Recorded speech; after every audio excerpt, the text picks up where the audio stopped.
ফ্যাশনের ইতিহাস খুঁজতে আমরা টাইম মেশিন চড়িয়ে যাত্রা করছি 100 বছর পেছনে।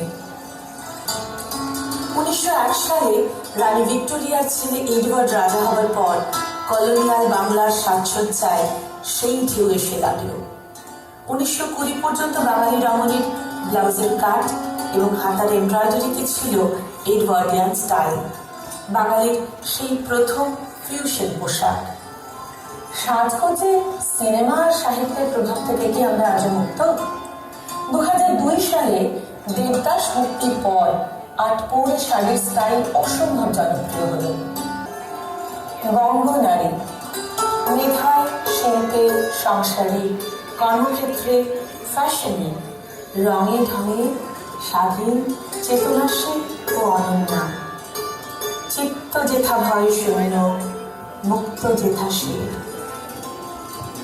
আসুন না, দেশ থেকে 1000 মাইল দূরে বসে যদি ছুঁয়ে দেখা যায় আপনার বুকের মধ্যে লুকিয়ে রাখা আবেগকে,